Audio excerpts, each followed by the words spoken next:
hope you had a great, fulfilling week. This month, we are exploring what it means to be an intentional scientist. By now, I am sure you have completed your strategic protocol. But here is a reality.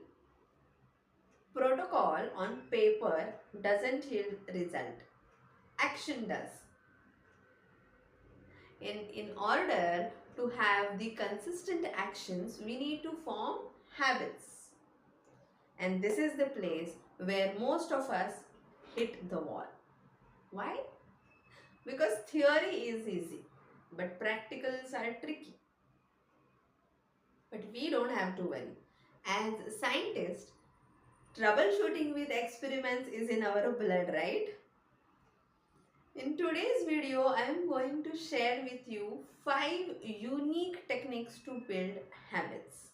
I have been researching around this throughout, I guess, 10 or plus years, and I have experimented with these habit formation a lot. I have discarded many of them and tweaked in some of them, and these 5 techniques I personally feel are very unique, and that's the reason I'm bringing them in front of you.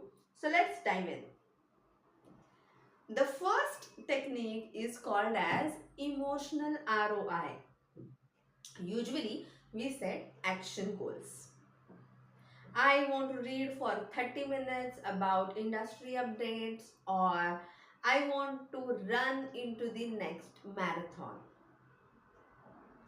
These are the action goals. The problem is our brain feels or see them as energy expenditure. And generally, brain wants to conserve its energy.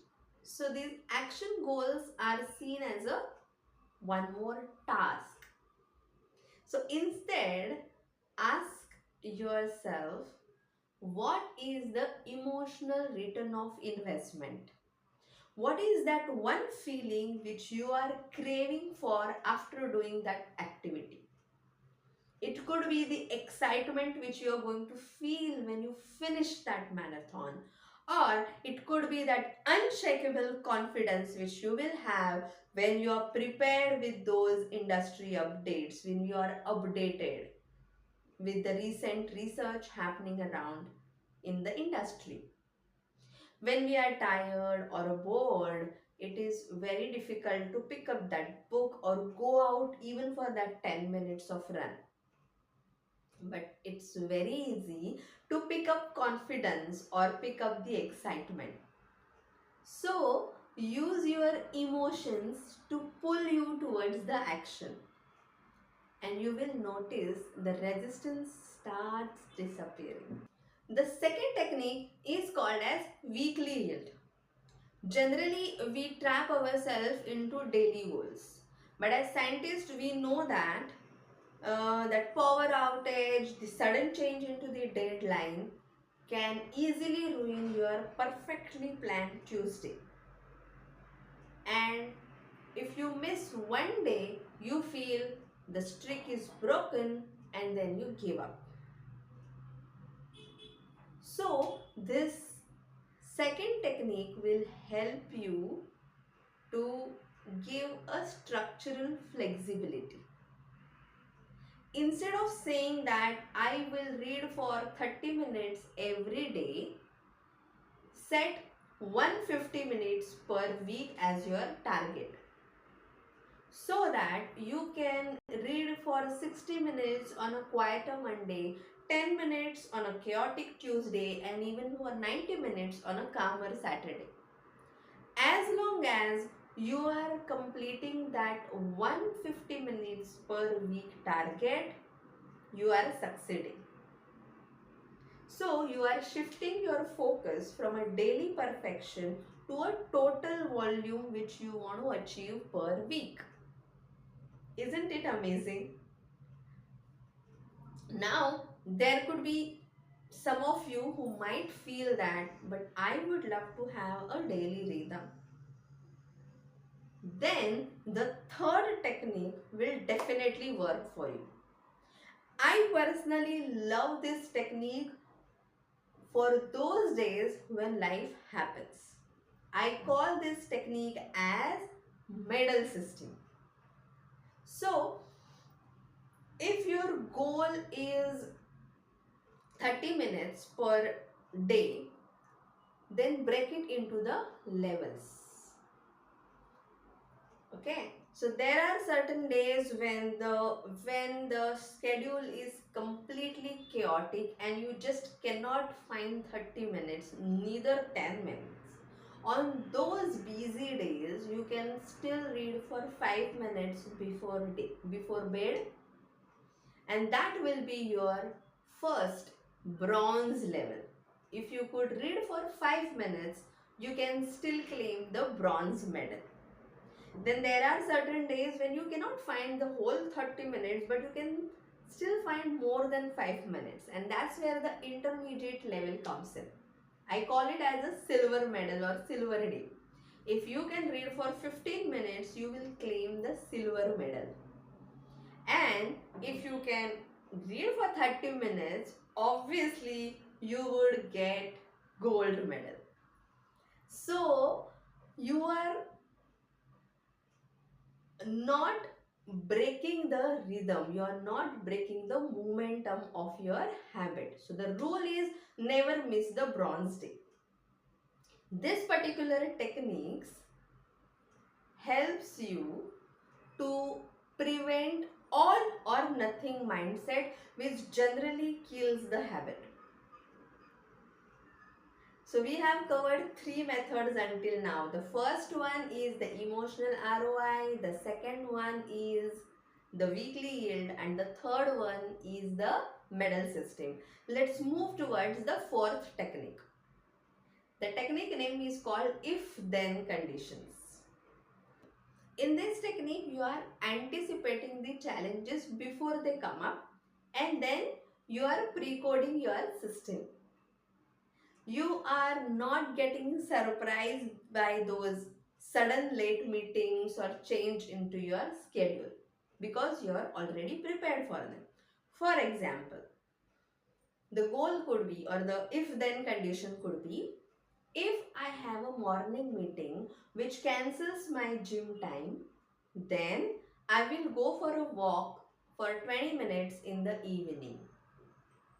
Or it could be, if I am too exhausted to read that technical paper, then I will listen to an industry podcast while I am cooking the dinner.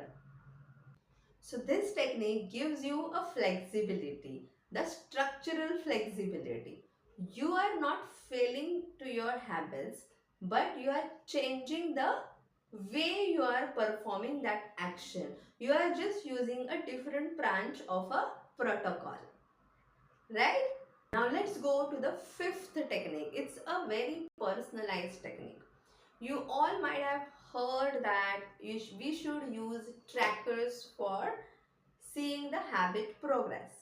But as an NLP practitioner, I have learned that each one of us has a different dominating sensory mode. Some of you might react to the visual cues more than the auditory cues. So, we should use the tracker which speaks to our own brain language. I am going to give you 3 methods which will work for different sensory methods. So, the first one is using a visual tracker. So, if you are like me, like a visual person, then you can use the visual trackers. You can create that high quality grid onto the paper, and you can use those color codes and stick it onto the wall, or you can also use the digital trackers, and then on a very on the daily basis, when you have completed that task, giving that gold star, silver star on that tracker and seeing that chain growing will definitely satisfy you. Now, if you are an auditory person, this visual tracker will not work for you. For your case, what you need to do is every day once you finish that particular task or habit habit which you have decided for your own self.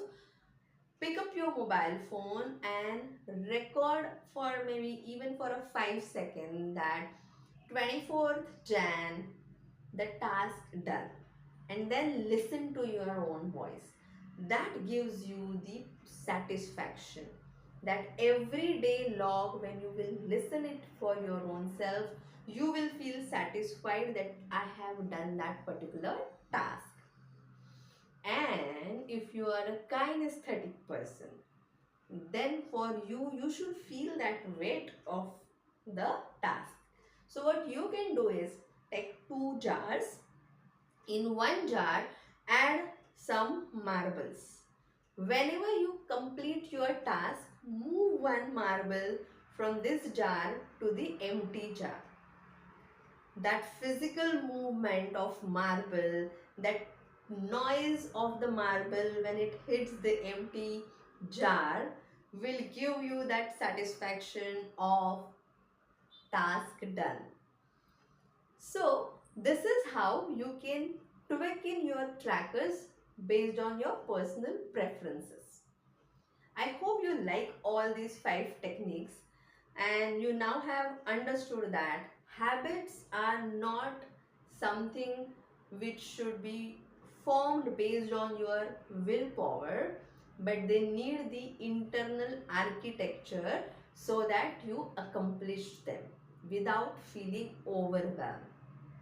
So now what you can do is go to your strategic protocol, pick up one task and choose one technique from these 5 techniques and focus for next 7 days and start applying the technique for that particular task for next 7 days. Don't push yourself for 1 month, 1 quarter or 1 year, because then you will feel overwhelmed. Let's go step by step, as I always say. So focus on the next 7 days. And by the way, we are meeting live after few minutes. I hope you have registered for our live session which is happening on 31st Jan 2026 at 7:30 p.m. like every month. We will meet live and we will brainstorm around whatever we have learned in this month. If you have not yet registered, the link is in the comment. Please register, and I'm eager to meet you during the live session. So, till then, you already know what you have to do and come prepared during our session. Take care. Bye-bye.